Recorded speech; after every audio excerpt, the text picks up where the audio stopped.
Welcome to Dental Business RX. Practice success in 30 minutes or less.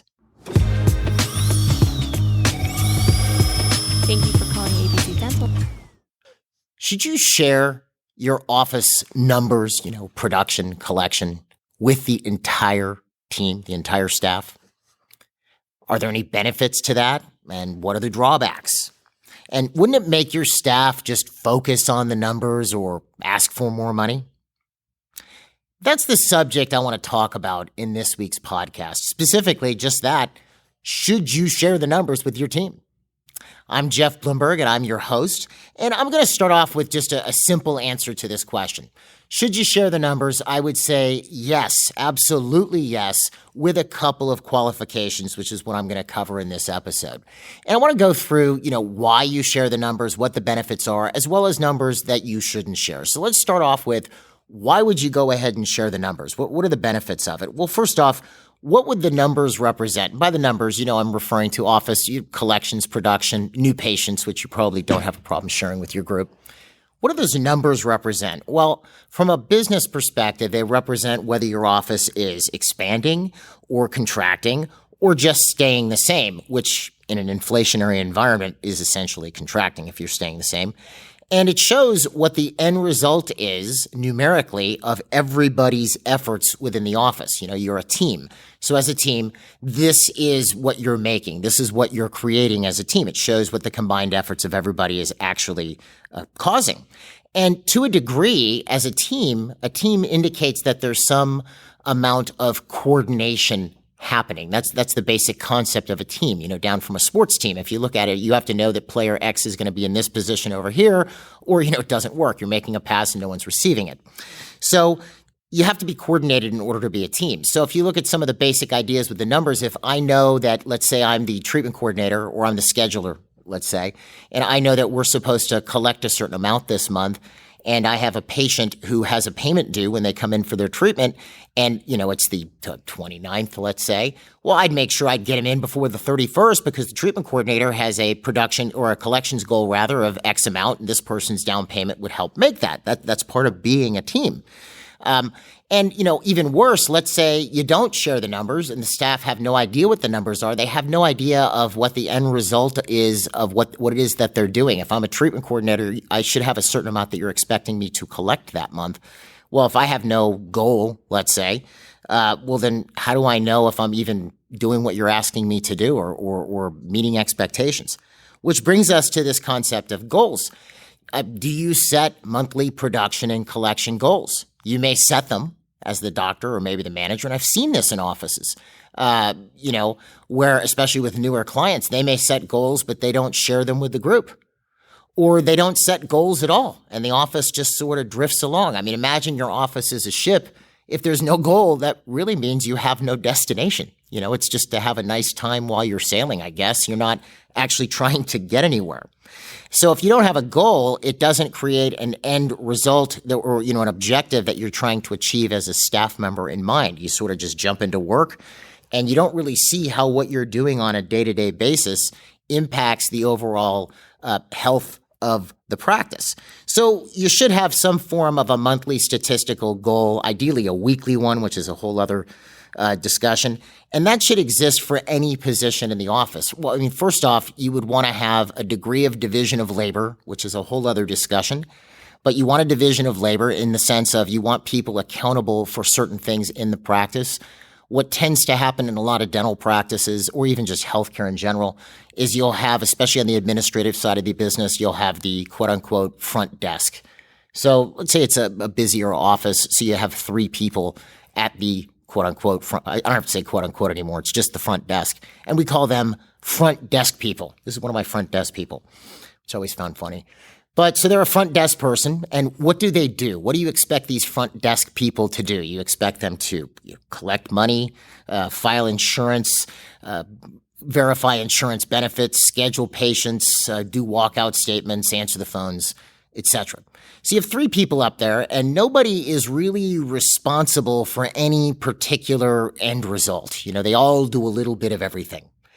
And the answer to this question. I ask it at seminars all the time. If everybody is responsible for something, who's actually responsible? The answer I always get is no one, and that's absolutely correct. So if you have 3 people at the front and they're all responsible for everything, well, nobody's really responsible for anything. So if you end up with a huge 4-hour opening in your schedule during primary time and you walk up to the front desk to figure out what happened, well, who's accountable for that? In the conventional front desk model, nobody. So you have to have some degree of division of labor or responsibility. If I had 3 people at the front, one person might be responsible for the schedule, the other might be responsible for collections, and the other one might be handling the phones. Or one might be doing the schedule and answering the phones, the other one's doing collections and insurance, and the other one might be the treatment coordinator or something along these lines. Ideally, one of those 3 people would probably be the manager, which again is the subject of another podcast at a later time. But if you do that, if you go, okay, you're responsible for the schedule, you can give this person a statistic. You can say, all right, you're in charge of the schedule, so therefore your stat is office production. Or if you're in charge of finance, your stat is collections. If you had a PR person, for example, their stat might be new patients. And because of that, you've given them a statistic, you can then assign a goal to that. We're expecting to collect $120,000 this month, and if I'm the financial coordinator, well, then I know that I have a vested interest in making that because that's my statistic. And that makes it a lot easier to see, every day I'm working, if it's the 10th, and, I'm a third of the way through the month, and I'm supposed to do $120,000 this month, and we're only at 20, I know that we have to figure a few things out so that I can meet my monthly goal. And that is the ideal situation to work in because then I can see, conversely, let's say it's the 10th of the month and I'm at 70,000 and the goal is 120. I can see that I'm well on the way to meeting my goal. It's also a way where if you have realistic expectations of your personnel, you're not asking them to do things that you yourself feel like you couldn't do. That's sort of a leadership 101 point. If you're asking people to do things that A, you wouldn't do, or B, you think are completely unrealistic, that's just poor leadership. One thing that's, and I'm not trying to hold myself up as an example, but one of my, basic rules is I will never ask an employee to do something that I myself wouldn't do. Doesn't mean I'm going to do it, but it means I would or I could. This way, I stay somewhat grounded. I have a realistic assessment and expectations of what I can expect people to do. So I've given somebody, let's say I have a realistic expectation that we should be able to collect 120 this month. We did 110 last month and 134 months ago, so 120 is real. That I could do that. I could see that that's, good. And I have someone doing collections and they collect 80, and then they collect 70, and then they collect 90. Well, I might have a performance issue there because I've assigned what they're doing to a statistic, and I should be able to expect somebody to meet the goal that I've set. That's the other benefit of a statistic. So I've set a goal. The staff know the numbers, and those statistics that I've set goals for are assigned to somebody so that someone is accountable. That's critical. Now, where can this go wrong, right? Where can this go wrong? You can have it where the focus flips to the numbers. People have a tendency to forget. Let's take collections as an example, because what does collections represent? It's how much money the office collected. So let's say the collections goal for the month, and maybe it's associated with some form of a bonus. The goal is 120,000, and it's the 29th, and we're at 90, and everybody's scrambling to meet this. That's fine. We're all playing a game. We're trying to meet this goal, but what you don't want is people to then just focus on the money. They're missing the fact that what those collections represent is someone paying for needed services. That's what it represents. Instead of focusing on who needs help, who needs services done, what patients need treatment done that we could get in and get started before the end of the month. Instead, we focus on, we need $30,000. Same thing with production. I've seen this before where you'll have an office that's not meeting their production goal, and they have some larger case that comes in that they close, and they'll start bumping patients off the schedule in order to get that production in before the end of the month. And on paper, that seems to make sense. You need to make a production goal. Here's somebody with a large procedure to do. Great.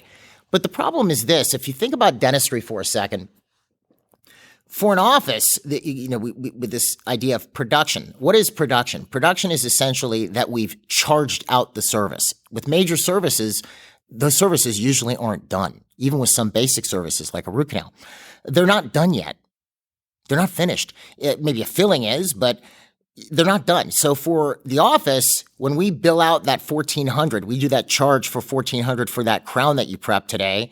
That shows up on the statistic as, production. That's cool. Your production's up. But what's the important appointment for the patient? Because that's really what this is all about, right? The important appointment for the patient is not the production appointment. They're walking around with half a tooth and a temp in their mouth. The important appointment is the delivery appointment. The quote unquote non-production. That to the patient is the punchline of the joke. That's the end goal, getting that final restoration.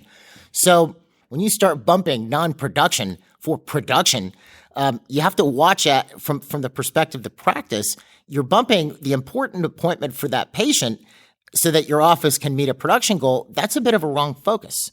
That's a wrong focus. Now, if you were to say, well, Jeff, how are we going to meet our production goal? I mean, my answer would be figure it out. Maybe some people come in on a Friday morning, and you get that prep done while you still deliver all the treatment that you wanted to deliver. There's always a way to figure things out. But where these goals can go wrong is when the focus becomes all about the number as opposed to what that number represents, which is helping patient getting treatment done, etc. Right? And this is something just as a general rule of thumb that you want to keep your staff focused on because, there's a couple things that happen. If you see 20 patients in a day, let's say, 20 patients in a day. Let's say you're a solo practitioner with a hygienist. You see 20 patients that day.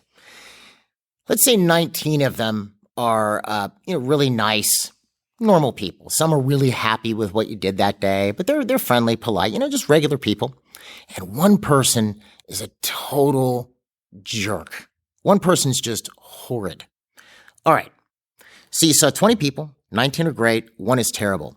Who is everybody talking about in the office that day? The terrible person. Who's the front desk all discussing? Oh, did you see what that guy did? The terrible person. Who are you talking to your significant other about when you go home that night?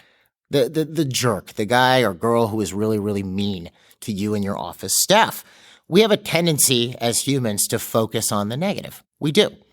And what can happen when that occurs is you can kind of think that everybody is like that, Your scheduler gets a couple of bad phone calls, or your receptionist fields a couple of bad phone calls, or you're doing reactivation calls, let's say, and a couple of people are mean. You start thinking your whole patient base is mean.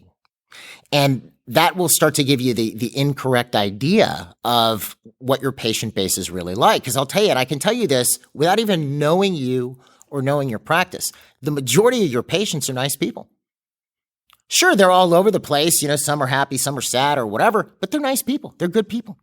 The majority of your patients, a large majority of your patients are good people. So one thing that's important that you want to do with your staff, and it also helps ground them as to why they are there, is to share the successes that you are having with your patients. We here at MGE at the beginning of every seminar have clients share their wins from the past month, their successes, their stats, or they hired a new office manager, or this went well, or that went well. And, it's funny.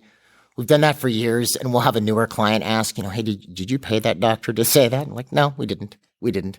And I'm sure there's someone listening now who won't believe me, but we didn't. We didn't. But for us, for the MGE team, that's as important. You may or may not believe this. That's more important than my pay.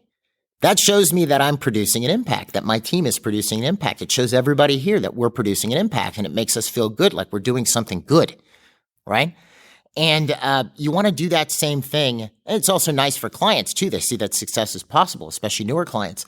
But with your staff, you want to do the same thing. That patient who was just over the moon when you put those veneers in their mouth and they cried and gave you a hug.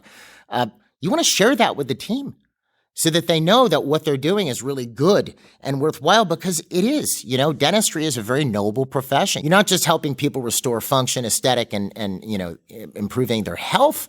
Orally, we know that oral health affects systemic health. You're doing a good thing, and your employees should know this, but they shouldn't just know generally. They should know individual wins that happen in the practice, because you start to see, wow, there were all these wins and there was this one jerk. Like, okay, so we're really doing a good thing here. If you just let them stick on focusing on that, jerk person or whatever, then, they'll start to think that your entire patient base might be that way, which they're not. They're not. So Yeah, you should share the stats with your staff. They should know what the numbers of the practice are, because then they can see if they're achieving them or not, or if the practice is healthy or not. Ideally, your every member of your team should have a stat that represents what it is that they're producing, and you want to make sure that the focus doesn't become all about the numbers. It becomes about what that number represents. Production represents treatment started. Collections represent treatment paid for. Treatment, things that people actually needed getting done. Now, what numbers would I not share? There are a couple numbers I wouldn't share. Number one, profit. I would not share profit, and I wouldn't get very specific on my overhead. And I'll tell you why. And obviously, those two things are intimately related. There's a funny thing that happens in groups, and we talk about this, especially in the financial planning and profitability seminar on the Power Program. But there's a funny thing. You could have the best staff on planet Earth, the best dental staff ever assembled. And let's say your overhead was, $60,000 a month, and you did $120,000 that month. Overhead 60, and you did $120,000. So you sit down with your team and you say, all right, folks, we have an overhead of $60,000 and we just collected $120,000. I have an extra $60,000. What should I do with it? And you give them three options. One, save it and pay off some debt. Two, give everybody a humongous bonus, or three, invest in a bunch of cool new equipment. All right, those are the three options you give them. I guarantee you, especially as a group, they're not going to tell you that you should, save it and pay off debt. They're going to want A, the big old bonus, or B, for you to buy a bunch of cool new stuff. Oh, we need branded toothbrushes. We need, branded bags to give patients after visits. This is what you're going to hear. They are going to try and spend the money. That's just what's going to happen. And they could be really great people. It has nothing to do with anything like that. So when it comes to sharing overhead numbers, there's a couple things you have to think with. And I'm all for giving bonuses. But, if your overhead is 60, let's say that just gets you out the door. That pays everything right to the edge. I would not start giving a bonus at $60,001. If my overhead was 60, I probably wouldn't start giving bonuses out until we hit over $80,000, because you're going to have variable expenses, especially if you produce or collect a lot. There's going to be expenses that are a little higher than expected that month. So I've got that little $10,000 to $20,000, 70 or 80,000, let's say, would be the bonus level. Anything over that, I've got that little bit of a buffer to absorb any of those variable costs. So as far as the team was concerned, I would say, all right, look, we have our overhead, and in order for me to pay bonuses, we're going to pay a certain percentage, which might be 10 or 14% of anything over 80,000. So your overhead is actually 60. All right. And you go, okay, anything over 80, we're paying a bonus. So let's say your bonus level is 14% of anything over 80. And of course, I just threw some crazy numbers out and I have no calculator in front of me. Let's see how I do. And you collected 120. So again, these numbers, overhead's actually 60. The bonus level is 80 as far as the team is concerned. You haven't shared that your overhead is actually 60 with the team. As far as they're concerned, it's around 80. Bonus level is 80. Anything over 80, you're going to pay out 14%, and you collected 120. So you collected an additional 40,000 over the bonus level, 40,000. So let's say you're paying out 14% of that, right? 14% of that would be 5,600. Oh, my math still works. My teachers would be so proud. So you say 5,600, and then you might have a way of dividing it amongst your team. Everybody gets some shares or things along those lines. And you know what I'll do? We don't normally give this out, but we do have a handout we do on as part of the Power Program called it's just bonus plan ideas. I'm going to put it as a link on the episode webpage if you want to go ahead and download it. It's just a little write-up of how to construct a bonus plan. It's very, very simplistic, but it gives you an idea of what to do. But the important thing, folks, if you're going to do this, you have to set that level where the bonus begins a substantial amount higher than your actual overhead. All right, so I am not going to share I'm going to share with the team what our production, collection, and new patient goals are, as well as where we are at month to date. Okay, we're here. Here's where we are in any meetings that I'm having. If we're having a staff meeting or morning huddle, the team's going to know where we're at. I'm not going to share. Here's my exact overhead. I'm going to say, our bonus level starts at 80,000, and anything over that, here's how you get paid bonus. And, we would divide it based on, there's a way of setting up a whole share system, which you can look at the handout for that if you want. So, yeah, to answer the question again, simply, yes, I would absolutely share the numbers. I hope I've showed you why we feel it's important. We definitely encourage our clients to do so. It shows progress or lack thereof. And remember, again, the most important thing is make sure you keep people focused not on the number itself, but focused on what that number represents, which is someone getting treatment that they actually need, which is really what this is all about. I hope this helped. If you have any questions or would like some help, we offer a free practice consultation. You can schedule for one of those by calling us at 800-640-1140 or visiting us online at mgeonline.com. And if you have a minute, folks, we really appreciate if you like this type of content, if you take a second and go ahead and give us a follow. The whole purpose of starting this podcast was to provide the industry with things that you could apply right now. The same things we're teaching MGE clients, who are some of the most successful dentists in the U.S. and Canada, that you could apply in your practice, at no charge. Just this is purely a flow to help. And if you wouldn't mind taking a second and hitting subscribe or follow, we would appreciate it more than you know. Anyway, guys, that's all I have for this week. I hope this helped. We will see you at next week's episode.